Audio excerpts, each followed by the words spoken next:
trying, Ringo. I'm trying real hard to be the shepherd. Yo, yo. It is Sunday. I didn't go warm up my coffee, so I got a cold cup of Joe. But yeah, we are here. I've also trying a couple new things here with the cam because I thought this thing was broken. I've got an iMac, and yeah, I thought this thing was broken, but apparently it still works. This onboard cam on here, just a little blurrier. I think it's at like 480p. I bought this computer, who knows how long ago. But yeah, we got some people in the chat, dude. Let's check them out and see who's here joining us real quick. I may open this thing up to. I may open this thing up to other people coming in because I got things to do and I want to have a good convo and then hop off and actually finish the work I got to do. But you know, that's kind of where my life's at right now. But we got Zayd jumping in here saying bow because he's, you know, part of those crack fellas. Neff's up in here saying normal. What's that? Indeed. What is normal these days? Let's see what we got here. We also have Chris Fisk. He's got a book out there, and I didn't even know. So we can talk about that, I'm sure, at some point. You can hear my dog whining because he thinks I'm talking to people. As an aside, my GF is not in the house, so normally she's babysitting this little punk. So I might have to go make sure he's not eating like one of her plants or some shit. We got Bionic Bruh. What's up? Where's the Sonic looking at his watch gift? Yeah, I know. We'll save it for the time sensitive, what we call it, the time sensitive open mics we do. That's a good one. So yeah, but thanks. Shirt does feel good as well because it's Bella Canvas Bella or whatever it is, but it's like a premium shirt. Like when you get this from the campaign, if you did the Apex backer, you will feel good in this thing. You will not only look good, but you will feel good. You'll want to sleep in this bad boy. And then, yeah, we got Comic Book Bob. What's up? Just dropping in to leave a like and share. Thanks, dude. I appreciate it. Everything you do out there, helping spread the word for the cyberpunk books like me and others. Appreciate it. You're a good dude. And also, guys, I've got updates for Star Circuit. 1 second. Let me make sure my dog's really not eating a plant right now. One momento.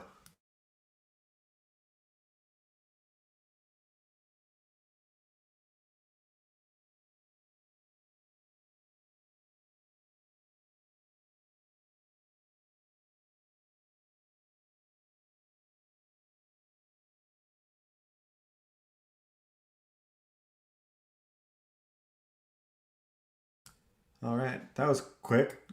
What's up? What's up, dudes? What up, nerds? I see Neff calling some people nerds. That's what it's all about. So yeah, I have the update for Star Circuit here, which I have not posted because I'm waiting for feedback from this printer. I have no clue what's going on. This is how crazy it's been. Talking to at least this printer, I'm getting like a message a week. You know, so you got to think about it. If your communication with someone is once a week, that means like you're getting absolutely no kind of you can't. It's pretty much like trying to steer a ship, but you only get like two. It's like steering with Morse code. You know, you're trying to tell some dude to do make some changes. Anyway, I'm waiting to see. They're probably ignoring me because there's problems with Star Circuit. Let me grab the book real quick. It's right over here. So you've seen them. You've seen this this book on a post I did on Twitter. You might have seen it. It looks great. It looks fantastic. However, staple job. This one actually looks okay, but the majority of these things are stapled offset. You can't really tell by like how you can see it here, but a lot of these things are offset from what it should be. and I wanted them to be as perfect as possible since it's a floppy. You know, like I get that there should be a little bit of wiggle room there, but I'll show you guys the bad ones another time, maybe because they're in the other room. But dude, they're off. They're off by like 3 millimeters. Like they definitely screwing it up. No, Bionic Bro, we are using the same printer. Same printer. Like you got your books, I mean, which is cool, and I read your book, which is incredible. Go check out Cobalt. Same printer. These guys are just like, I don't know. They don't want to deal with me or something. Either way, there's a problem, so that's probably why they don't want to deal with me. And here's the thing. I noticed some other issues that I want to change in the book anyway, so I'm going to reprint, and you know, they're going to have a problem with probably paying and putting up the upfront kind of costs to switch.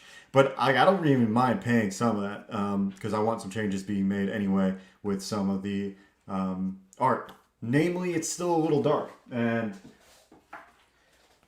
what I thought was, since I have to reprint anyway because the staple issue, I'm like, I might as well brighten the hell out of this thing. So they might kind of like try to pull some crazy maneuver and try to make me pay for all of it. But at the same time, they screwed up tons of books. So he says, I mean, if the damage is from their end, you shouldn't be dishing out any money. Yes, but at the same time, that's the debacle. The debacle is they screwed up something. However, I also noticed something I'd want reprinted anyway, so I have to, like, I don't know, meet them halfway or something. Like, you know what I mean?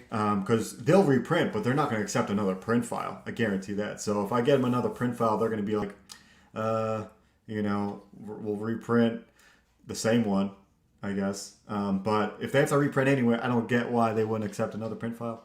Anyway, I'm venting here, guys. This is a venting week. Anyway, I really like the book. I dig it. I dig it a lot. And it's kind of weird.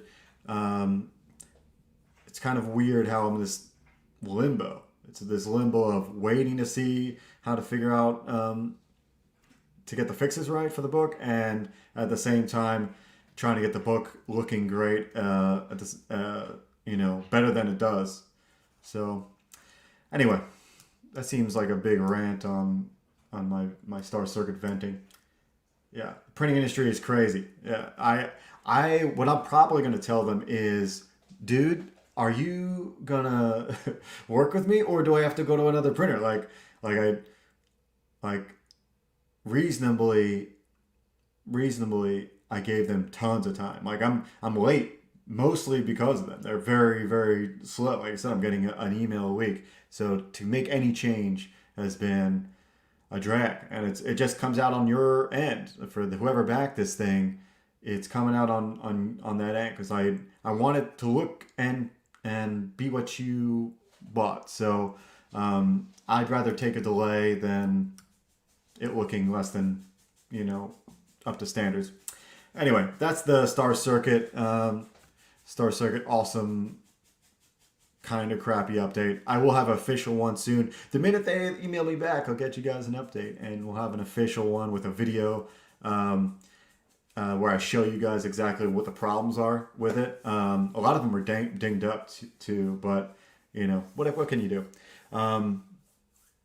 So moving on, we are gonna do some cool drawing. I'm trying to like do a couple different things. Maybe you guys can tell me what you'd rather, you know, do. But what I want to talk about is like living a normal. Well, that's the whole point.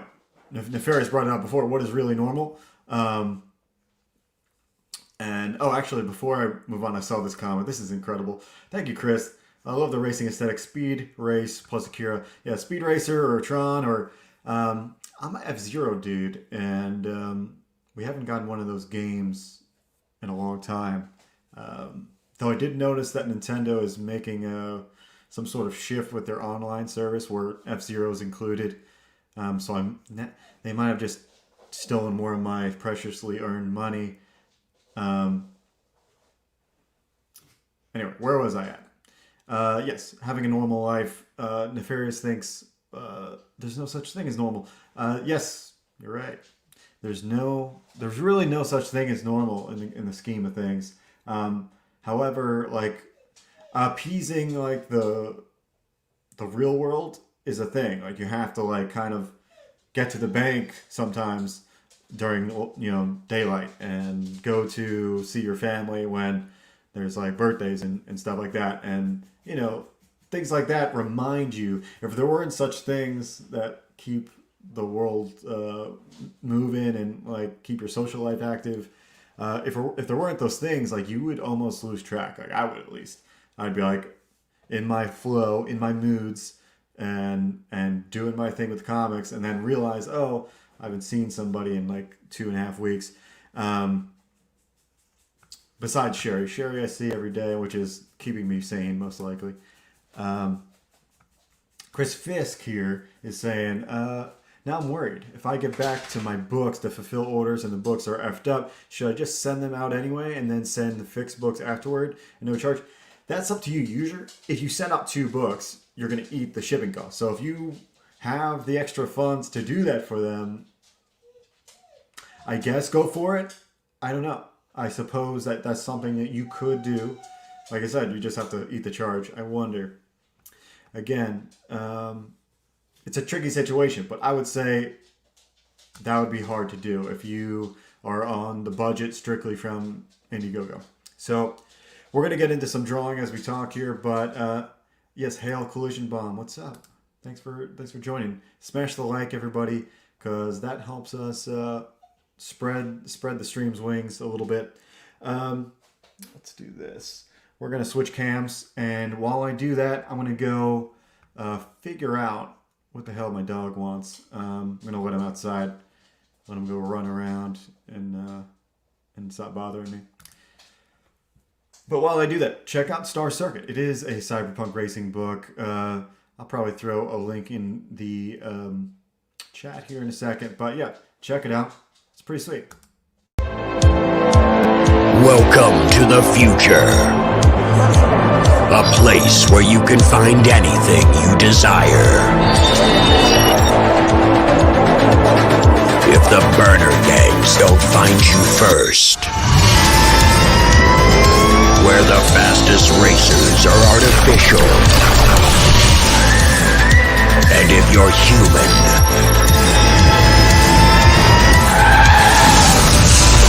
you don't stand a chance.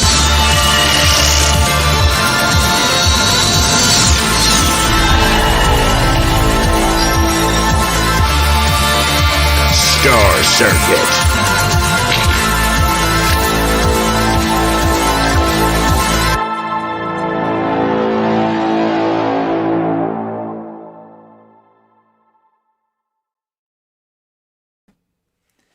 All right. So yeah, I have the other cam hooked up here, and I got the dog outside because, man, that dude. I always had Rottweilers, and they're like not super active. But this dog is like a street dog from Aruba, and the dude is just like mostly greyhound and moving around like a bat out of hell. This dog is crazy. I got the window open and the dude is just zooming. He's just zooming outside. It's crazy. So glad I got him out of the room. Otherwise he'd be whining. We got some new folks up in here. Pale Rider, what's up? I dig it. He's dancing around. Maybe from the music. Maybe just because he's having fun. Chris says he's an old school Yankee. Customer first. Yeah, I get it. Yeah, always customer first. But sometimes the funds just don't allow. You only can do what you can do. You know what I mean? And if I have to eat the cost of the printer, we'll see. The shipping might just throw it overboard. So we'll see. Binary Pro says, when I got my book, it was darker on the pages than in the digital version, but it worked because that cyberpunk neo-noir look is what I wanted to let it be. Yeah. Absolutely. Mine is a little bit different being, yours was like very, the colors really popped even though that's what was going on. I think because I was using more sketchy lines, it makes it seem muddy anyway. So that's what I'm paying attention to here. But heck yeah. Here is the thumbnail for the video. I was doing this sketch card for obviously sketch card's sake. And let me get this not blurry for you guys. So yeah, I'm working on a few other sketch cards. We're getting some backers trickling in, you know what I mean? Let's get a little more contrast, a little more saturation. Brightness is fine. And we're going to zoom in slightly here. First, let's get the focus right. That's number one. My number one issue here. There we go. Awesome. Cool. Zoom, maybe? Don't really need it. Cool. All right. So, I'm working on a couple. This one I wanted to be like an environment, kind of just... This is the only one like this. I wonder if anybody would really want this, because it's not really what the campaign said your sketch card would be, but just feel like it's something cool. Like I would want it. It'd be like this little cyberpunk sectional. It's like an environmental concept. So here I got like a little lamppost and a guy, an android, like selling you like soup or something, or maybe noodles like Blade Runner. But it would be like this little slice of. It's like a vertical slice of the environment, pretty much, and I'll make it look cool. But that's the idea there. Over here, we just need to clean this up just a little bit, just not too much. It's ready to go. I want to clean it up, put a little bit of kind of rendering on it, and that's it. Ready to go. That's it. And I realized I don't have any music in the background. That's usually something I do. I feel like that's something I do. I think at this point, the music's going to distract me. I'm going to get zoned into the music, and I'm not going to be able to pay attention to the pup outside. Who knows? I feel like this dog will end up like doing something ridiculous. Like he's already tore up so much stuff outside that like as much stuff as possible. So I'm always on the I guess lookout to make sure he's not going to kill himself by accident, you know. He's not suicidal. That would be horrible. Okay, we're going to clean this thing up. Yeah, ramen stand, exactly, Bionic Bra. It says, love that bike design. That fairing reminds me of futuristic Honda VFR. Yeah, I feel like it's inspired much. I feel like a lot of the bikes I like have that fairing for sure. I feel like it's similar to CBR's. Actually, maybe it was a Yamaha. Anyway, let me grab. So, shout out to Zaid. He painted this bad boy, and he gave it to me. I wanted him to test it out, see if he'd be able to pull it off. And he did. However, for me, it need to be like, it's hard to get a hand painted look. And so I wanted to have like a super premium one and charge tons. And so for that, it needs to be like almost like you would get a paint job at like a shop. And for that, it'd be like really expensive. Anyway, this one is really, really good. And I can't wait to see what he does for the competition. Because this is actually a small version of it. Anyway, this is great for reference, which is what I use. Like, so we can like, you literally can stick this right like that, and it's pretty much what you would see. You know what I mean? And we can see like now I can use this for like reflections. You know, and you can see how the light bounces. This is great for the next book is going to be incredible, which I haven't started drawing. I'm still figuring out exactly we're going to close off the script. But anyway, heck yeah. Ooh, Adam, what's up, dude? This is Adam's Dead Son Prime on Twitter, and this is his 3D print. This is the small one, but he's the guy that did it, and he's on Facebook. I'm replying to him on Facebook. He's commenting. Anyway, let's get into this. Where's my pencil, dude? Where's the real deal pencil? What happened? Ah, here we go. You know what I learned? I went back and was listening to, you guys know Stephen Platt? He's an old school artist, you know, the 90s style guys. He did Soul Saga. Anyway, his Gnomon video I went back and looked at, and damn, he uses a 3 and 4H, and this is a 2H. So 2H is a hard lead, and you know, it doesn't smudge much, but he thinks it smudges too much for him, and you have to sharpen a lot. So I might go try that. Check this out though. This is a 2H from this is a Mitsubishi. Check that out. Mitsubishi Uni, and this 2H. This is also 2H. However, it's really not. Look at that. It's like so much darker. That's insane. Anyway, Platt is a beast. Indeed, Skip Edwards. I love Platt. And he puts so much work into his art that you can't not respect him, I feel like. As I'm looking at this bike, though, guys, let's look at this. See where this reference takes us here. Looks like it's in line. Never mind. I thought these discs were a little bit too close to the wheel, but I think they're just right.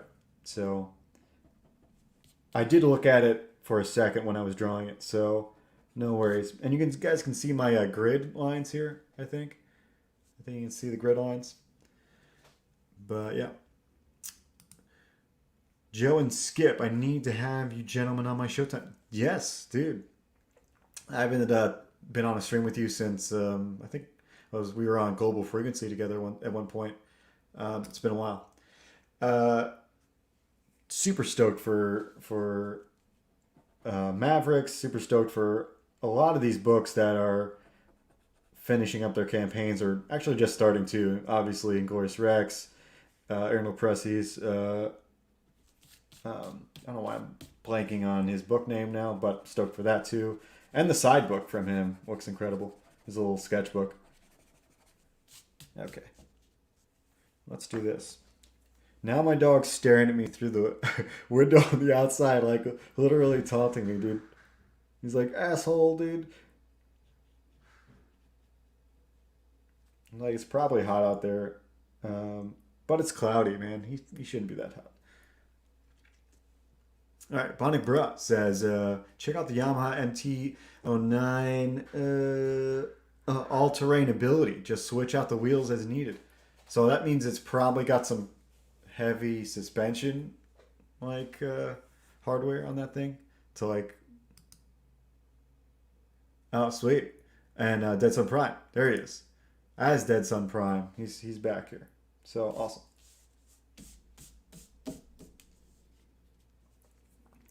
Cool. Here, my dog. Let me grab him real quick.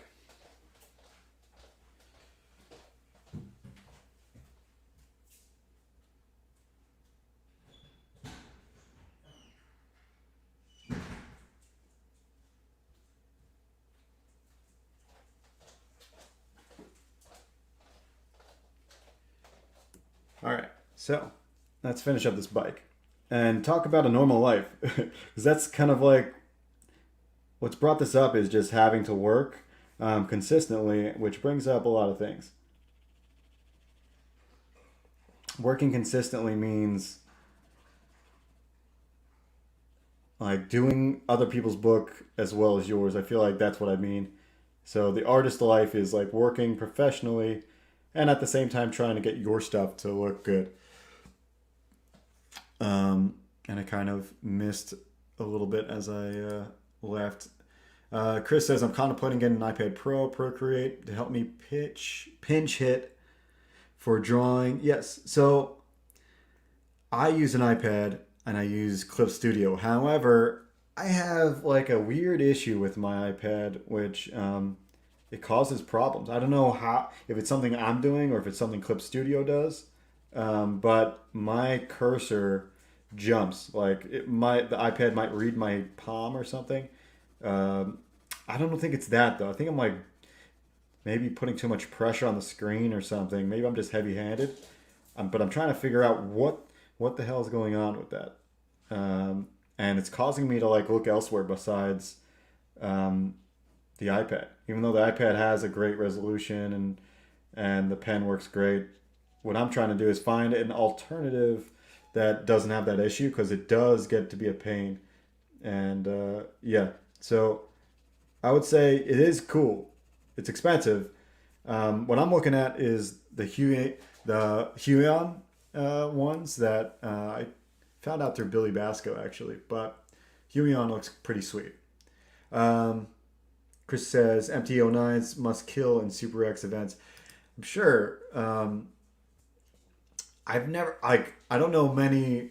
I haven't followed many bikes that like work both on the track and like I guess in off-road stuff.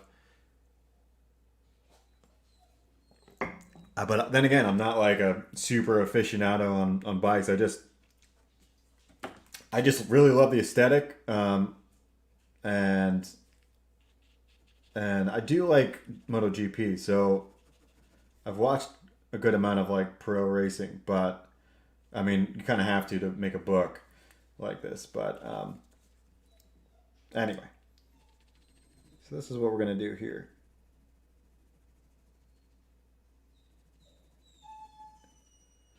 My dog's like, "You're ignoring me, dude," to the chat. The chat is more important than me, bro. My dog thinks he's important and stuff.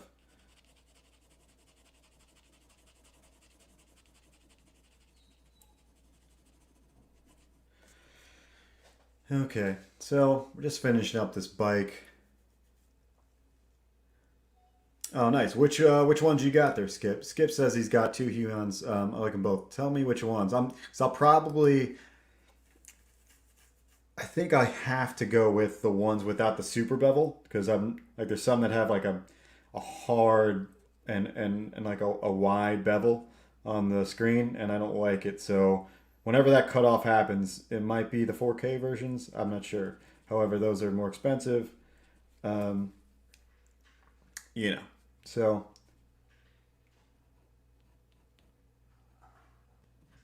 okay. This is a sketch card, so I'm not super worried about obviously the lines being like construction lines being there. But I want to do is get it accurate. You know, that's all. Get it accurate. Get some of these like I suppose get the lighting to look somewhat good, you know. So what I want to do is kind of get some reflections here, or at least a little bit of lighting,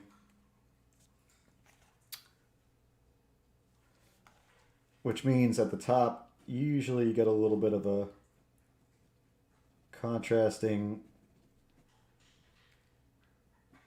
reflection from stuff on top. I mean, with cyberpunk stuff, the buildings are really tall, and you can get like a lot of different kind of weird reflections. It's like not like if you're in a showroom with a bike or something, you know.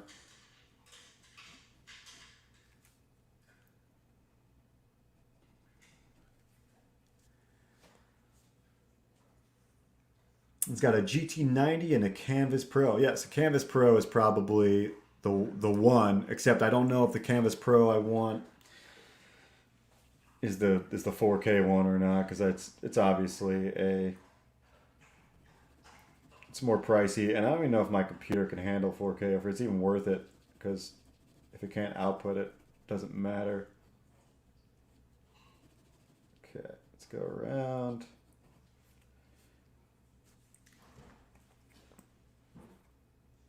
Let's see, this ring around the tire is a little wide, but it's gonna have to work, because it is that one's a bitch to fix. It's one of those issues that are a little bit harder to fix.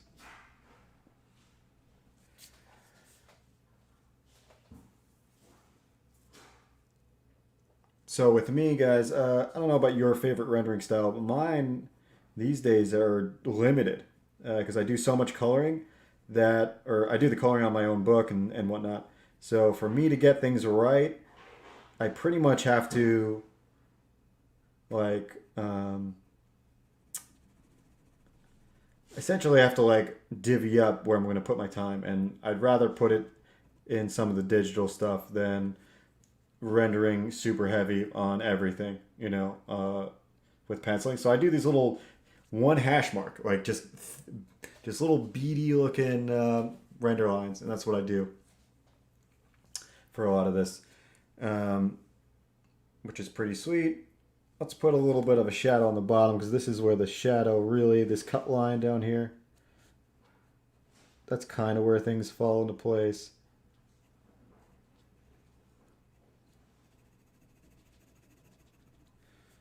There we go. Didn't want it to touch the bottom line because that kind of kills a lot of it, but what can you do?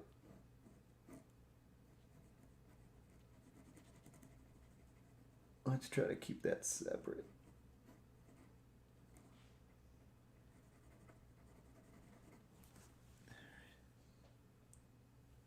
Cool.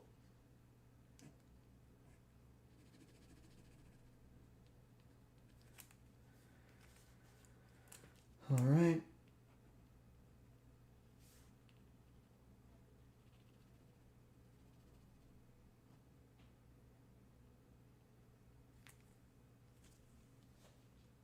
Let's see, Chris Fisk, what do you got over here? Or follow up on this other. Canvas Pro requires USB-C, HDMI. Had to buy an adapter. Yeah, I've used the Wacom before, so I had the adapter ready to roll. So I might have to switch. You pencil, ink, and color in software development. We call that a full stack developer. That's awesome. I don't ink. That's my secret. That's the secret to the aesthetic I go for, which is without inking, you get this kind of gritty, sometimes sloppy, depending on how hard you work at it. It can be sloppy. But yeah, I try to make the pencil work as clean as possible. So like this sketchy kind of drawing here might not fly in the real book. It's usually tighter than this, in the real book, and which is fine because that's what I'm aiming for. But in reality of everything, and what am I trying to say?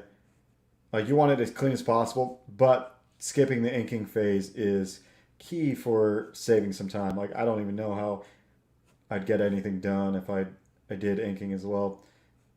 It does take way longer to do your pencils though, because you have to plan a lot of stuff. Like since there's no inking, like your gradients on your shading actually matter now. Like people don't realize that actually matters now.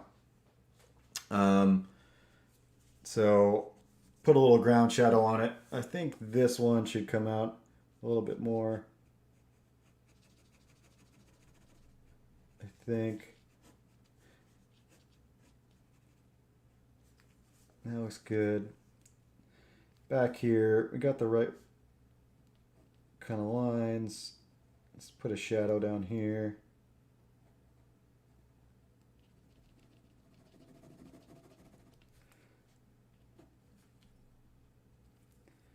Okay, looks like I erased away these on accident or just couldn't avoid it.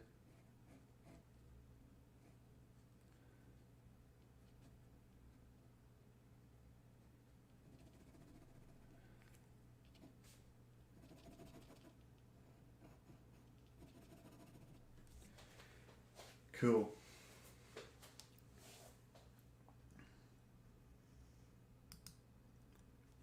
So, Chris, you're saying, love USB-C and I wish more computers had more of those ports. Yeah, it's the universal port these days. It's cheaper to buy USB-C than A and B, two adapters, than buy a whole computer with one USB-C port. Yeah, for sure. Pretty crazy.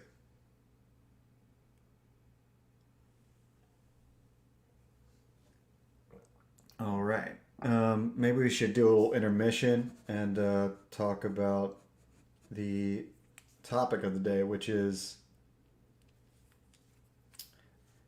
actually how do you sustain a life as an artist? Maybe you guys have opinions on this. Like, it doesn't have to be an artist, just a creator. Like, you could be a writer. Um, just a hashtag, just a writer. You can be, and nothing wrong with that. Like, legitimately, it's a lot of the same work. You just do. I feel like as a writer, you do finish things quicker. Doesn't mean that you work less, because you generally have more projects if you're a writer. So here with the pencil, like, I do a little bit of this in the book. I don't worry about it too much, but sometimes I actually throw this subtle gradient of hardness, and it actually shows up in the book. Like, it shows up past the color, like, very subtly. And so that's why I do it. Color usually overwhelms it, but if I notice that I do a good gradient on a page, I will do this. And that way you get this nice gradation, which is pretty cool. I dig it. So this thing's pretty much done. It's a we'll just erase away some of the grid lines, and this is a good sketch card. Like, this is an original that you can appreciate for sure. Actually, I want to probably shadow out this.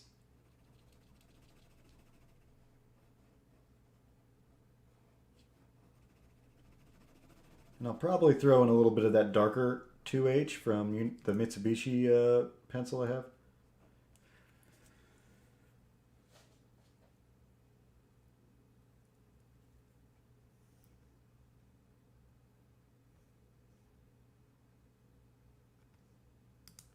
Yeah, it's a weird thing with style though, Chris. Like, you don't want to get stuck in a corner either. Like, I think, do the style route for sure, but don't, like, hold yourself to it, I guess. If you want to do other things, do other things. Though it does help. People do like having things get, the same thing happen between, your art and the story. Keep that consistent. I think that's a lot of key. Yeah. I forget what I think that's the correct term. I've heard other different ones though. Yeah, the no life thing is hard. A normal life includes friends and going out of the house, doing things like that. Right now, I have, a lot of us have day jobs too. So, like, stack all that together and you get craziness, crazy life. But yeah, is it possible to, like, balance it all out? And I've kind of been working on that. I've discovered a few different things to, like, help that out. One of them is karate, because the whole point of a lot of karate, especially the Okinawan stuff, which is what I do, because the mainland karate stuff is more competition based and more just like fighting based. But to me, that's not really important. I feel like it's much more important to, like, they focus the balance of things. Like, it's not, don't kill yourself trying to get to class if you can't make it, or training, you know what I mean? Just make what you can make, and right, don't, like, worry yourself on it too much. Ooh, Ginge. What's up? Ginge Tin's in the house. What's going on, Mark? Good to have you along for today's stream. I know you're streaming over there too, so shout out. Shout out to, heck yeah. Ginge and I planned on this. I wanted to do it because we stream on the same time almost every Sunday. So next week I'm chilling with you. It's going to be awesome. No Cup of Joe next week. Next week it's all good. Let's see. Nice. Great to see him get more exposure. His book rocks. Yeah, his book does rock. I dig that mashup for sure. So we have this one. I'll show you my signature. I had to modify this thing because I I've changed my signature so much, and I think I combined what I liked about everything. And so, that's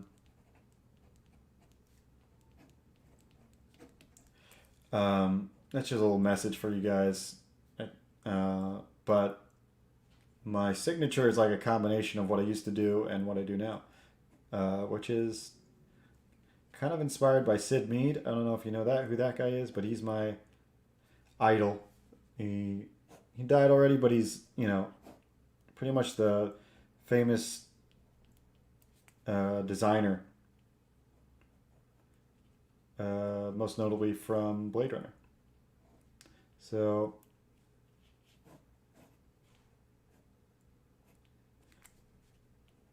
this is the combo. I write my name because I want people to actually know. Put the date. But yeah, that's my new sig. That's it. Good stuff. All right, so this is one of many. Let's grab a couple. So we got an Atlas. There's the side view of the bike. And then we'll add this to the mix. That's another one down. Probably have just a few left to do, but we're ready to go.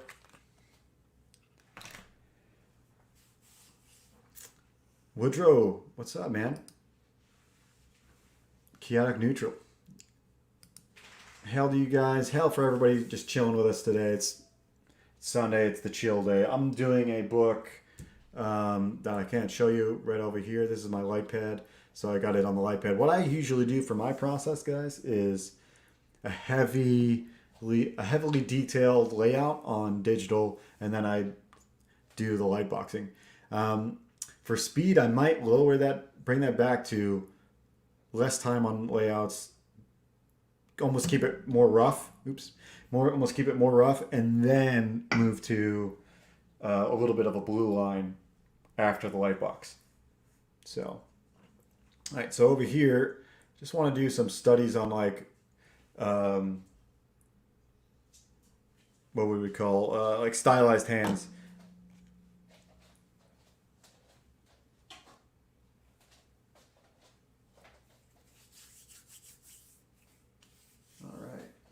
This too.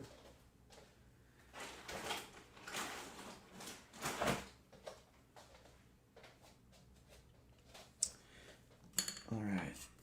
But yeah, Stylized Hands. I'm looking at Alvin Lee. He's one of my favorite artists. He doesn't work in comics anymore. And that's one of the reasons why I like using him, because his style is fresh. It's like he's very similar to Joe Mad, but not really. Joe Mad pushes line weights way more than him. So Joe Mad, if he's drawing like I don't know. Let's just say this is a piece of hair, like in an anime style. If that's a piece of hair, Joe Mad will do this to it. And beef this line weight up, and it'll look like this at the end. Alvin Lee won't do that. Alvin Lee would, if he's got a piece of hair, he'll beef up a little bit of it, maybe the underside.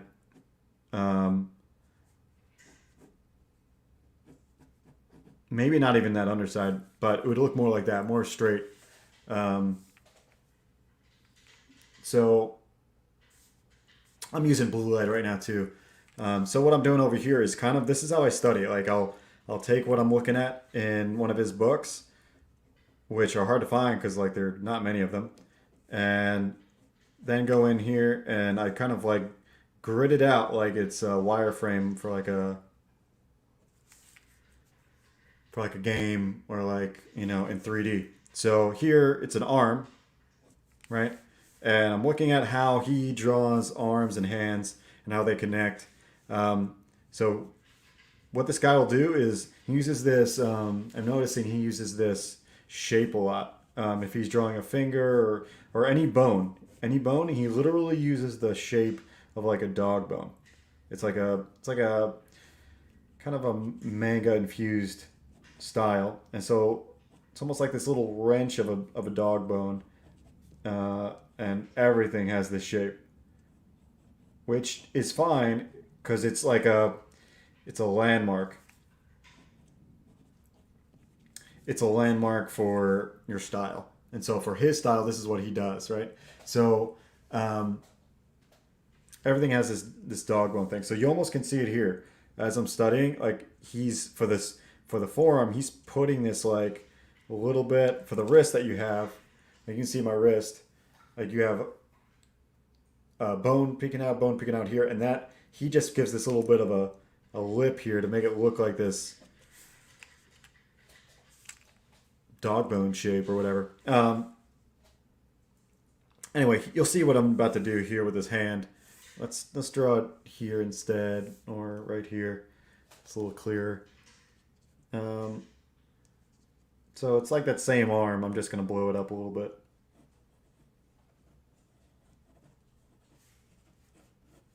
So this is the end of the wrist. Oop. Gotta remember I got a camera here. I'm not used to it.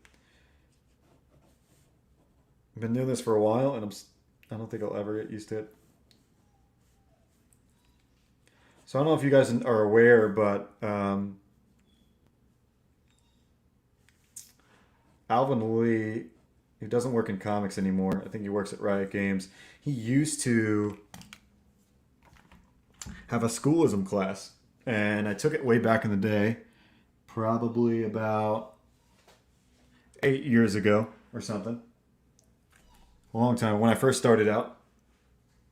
And dude, it was a good class.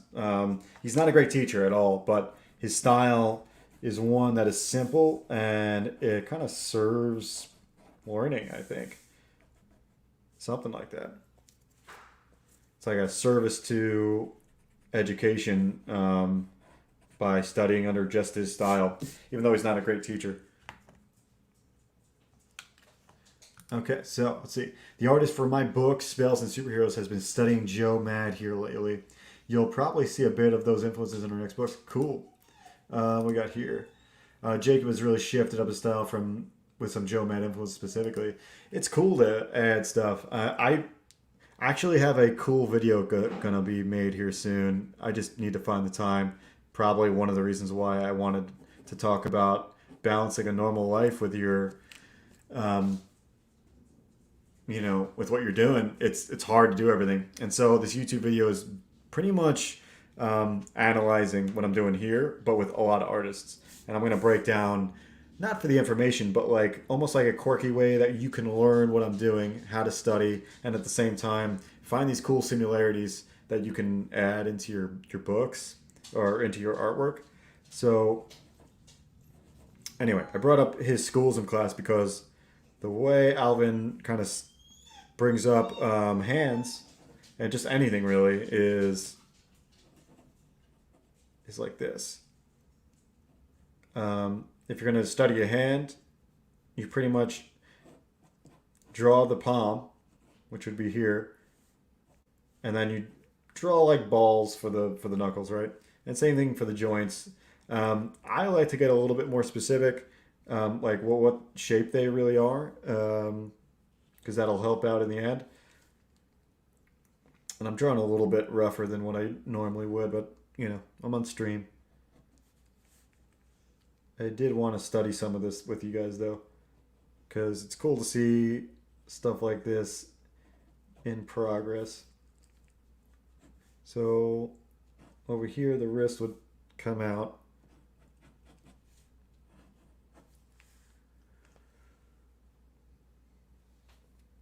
All right.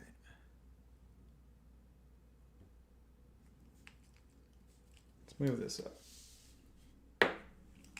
And this is my magnetic drawing desk. If you guys haven't seen this before, it's really helpful. Super helpful. All right, so hand. This looks like it could curve more, so let's maybe drop this down. I wonder where my big eraser is. I haven't seen it in a while. Might have dropped. Interesting. I feel like all of my tools simply disappear when I'm on stream. Like the gremlins. The gremlins come out. Anybody with a wrench? Here, I'll throw a couple links in here for you guys. So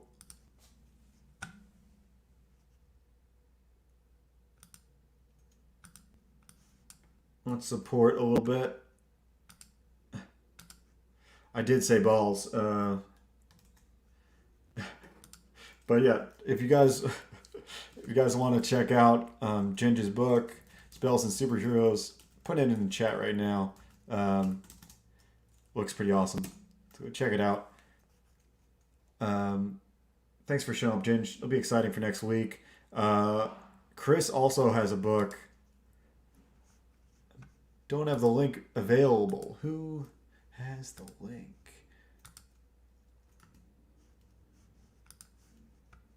Like I said, everything drops away. I had a link and everything falls away when you... Why Twitter? The only time you freeze up is when I'm on stream. Maybe there's a connection. Not really sure.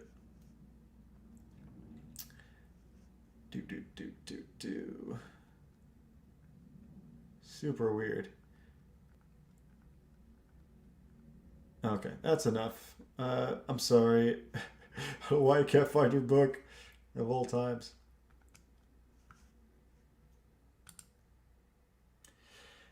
Alright, maybe if I just search it. I literally tagged you to the thing, so your icon should pop up. There it is. Lord. Give me a break. Alright. So yeah, it looks pretty cool, man. I haven't delved into the campaign too heavily, but I like the cover art. I like a lot of the influences.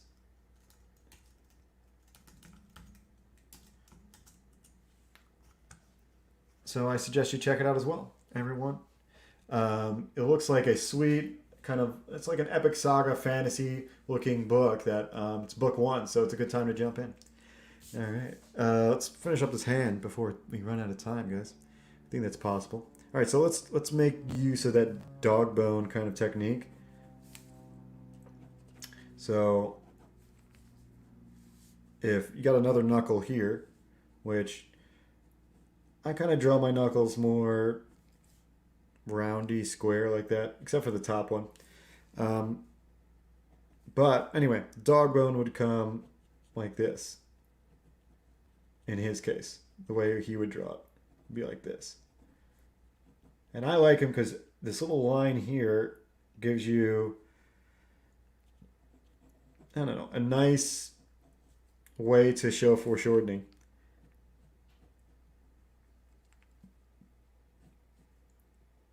And sometimes the thing with exaggeration is you have to do it a lot to kind of know the boundaries.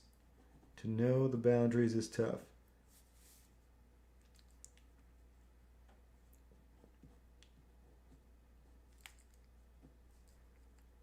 So maybe that's out a little bit too far, but let's see.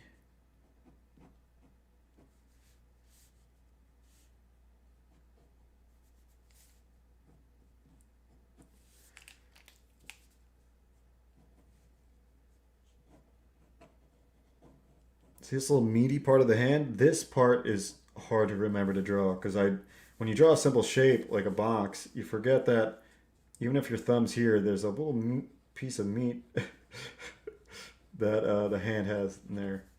It's pretty interesting. It's like it deforms weird, you know, and so even if you know these rules for anatomy, that's hard to like remember. Okay, so let's make this hand look right. We'll do it by this way. Let's put another knuckle in here.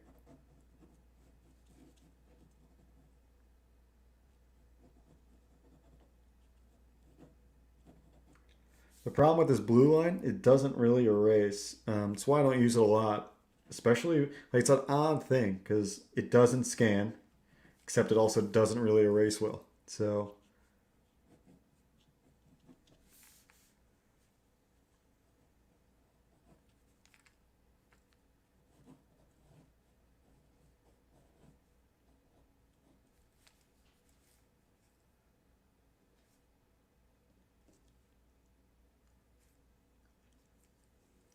all right.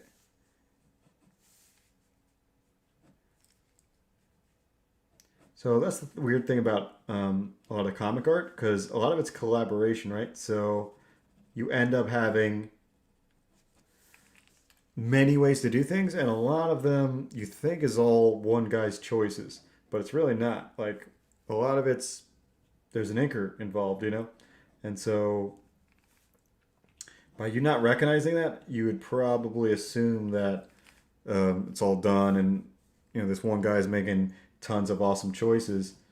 Um, but really, it's more than that, you know? So,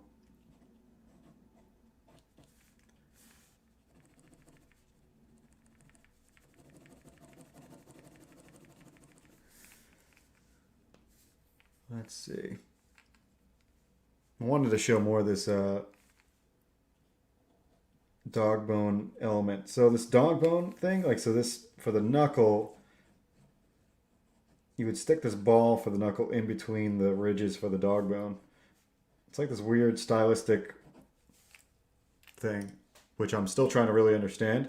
But that would be your knuckle, and then, you know, the dog bone would connect like that.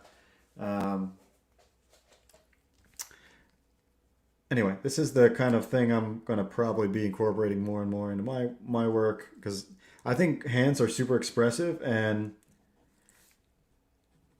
I think it's like something we don't capitalize on. There needs to be more of this. Like, we stylize everything else, you know, like we stylize a lot of environments, we stylize just how far you can push the body posing. So why don't we do it with hands more? I think it's like, I don't like how it gets a bad rap or something like that, you know? So that's the goal here. I'm just trying to, like, figure out what I want to do with my own work, and so to do that I study other people's work, and that's it. You know, I've done several already, but yeah, I break this down, and then what I do, this is not really the study. The study is like more like this, like where I see what I see and then break it down. Like for the thumb, this looks pretty nice. So looks like what he's doing with a lot of his, you know, fingers is like putting a curve to them, even though they might not curve that much. Like, it's the same with, like, you posing somebody with like an extra curve in their back, but, you know, you may not be able to contort like that realistically, you know. Hashtag Mary Jane. or not, like, or, you know, it doesn't really matter. The point is, it's all art. So to get the curve right, you have to get the connections to look right. Obviously here it kind of went off the rails. Let me look here. To fix it, I'd have to do this.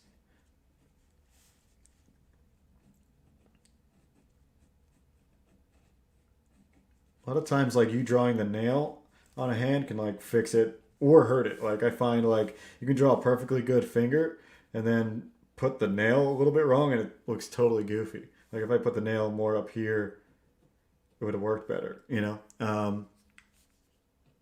Anyway, hands are tough regardless. So here, you know, you might, to study it even further, you might put some grid lines and try to, like, really see where things are turning.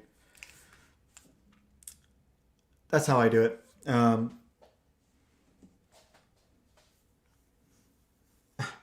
Like how you're calling me an expert. That's somewhat, somewhat. I'd say I'm an expert in being lazy, So maybe maybe you got the wrong impression, but yeah, I'm stoked to show my approach. I may be an expert in like studying seriously, and so a lot of people don't do that. And maybe it's the reason why my art is somewhat what I want it to be. It's only because I find whenever I do a lot of these drawings, my work jumps. So here's what happens.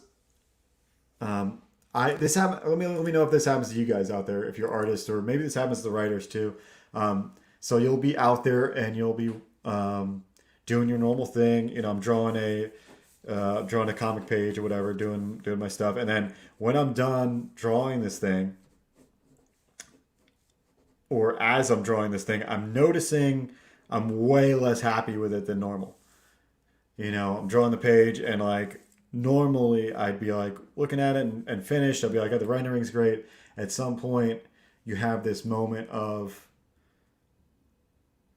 unsatisfactory like performance. Like your execution is not, you're not doing anything different than you normally would, but you're not liking your work anymore. And I think that comes down to your eye advancing faster than your skill, or your mastery of your tools. So what happens here is drawing the same as I normally would, but I'm looking at it and I'm like, I see the errors way more than I used to. So, you know, maybe I would draw this hand previously and I wouldn't notice the issues going on up here. But now I do. And the problem is you don't necessarily like have the skill or maybe the solution mindset to realize, oh, if I just put a shadow over here, you know, that knuckle would read better or whatever. So you just don't know how to fix it yet. But what you do know how to do is pull off an analytical mind. So at least you have that. So my point is, things just don't develop evenly, and a lot of times you'll develop your analytical eye for art and for writing faster than your skill will. So that's it. And that's kind of happening to me. And so whenever that does happen to me, I find you doing studies like this closes the gap. So if we look at a timeline or some shit, sometimes I do stuff like this. So here's your progress. Here's your progress. And on the top here is your skill. And down here is your eye, your artistic eye. The bottom one tells you if you can recognize flaws in accuracy of stuff. And you've hit here, but you don't have the skill to fix it. So by doing these studies, you slowly, incrementally, you know, gain a little bit more. So at every step you take, getting closer to this mark, you're going to be more and more satisfied. And so this is the constant process of a creator. I'm sure it happens with writers, but with art, this is happening all the time. I'd say every year or something this happens. Maybe every 2 years this happens pretty harshly. So at that point, then I'm like, screw it, man. I'm going to go back and study, and maybe I can find solutions to these problems, you know? But yeah, that's how you do it, man. That's how you find these solutions. I think before I go, because I got to get to real work, got to do stuff today. Let's talk about one more thing.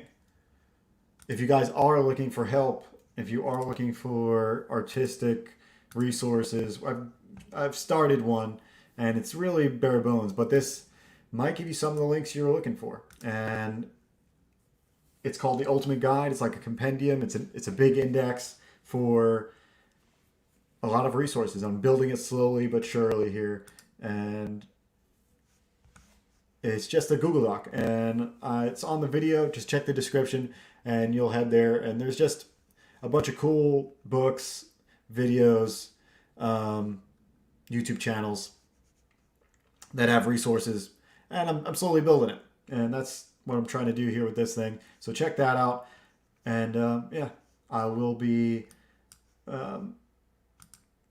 doing the same old stuff this week, working, promoting, and on Wednesday we got Art Bros, another good one, and with me and Jeremy. So please go support the books I've put in there, Infantile and Spells and Superheroes, and lastly, Star Circuit. I got a little link for myself here too. Can't forget Star Circuit. I've gotten some backers this week, which is nice. Nice to see. They're coming in. If you like cyberpunk racing or just cyberpunk in general, spread the word. It's a killer book. The book looks great too. Before we go, put it under the light here. Man, my camera is all over the place. It looks very dark. Maybe it's because I upped the contrast. All right, so, but yeah, looks pretty sweet. So, and it's really hazy. Maybe I need to like clean the lens. But Star Circuit. Go out there and back it. My book just fell. Go out there and back it, and I'll really appreciate it. I really like it if you do. Thanks for showing up, Chris. Zeta showed up. Thank you, Ginge. And the folks that showed up before, I really appreciate too. Skip, 24 Eyes. We'll have to do a show together. Pale Rider was here. And yeah, Bionic Bra had a good convo in the beginning with helping me vent. Had a lot of venting going on. Eric the Guapo showing up. What's up? We are closing up stream, man. You're the closer. You're my closer, helping me out on that, guys. I got to get to work on like I said, the real work. I'll see you guys on Wednesday with Jeremy, the Colonel himself, doing Art Bros. And yeah, it's been great. I appreciate it. Go buy some indie books, guys. Peace.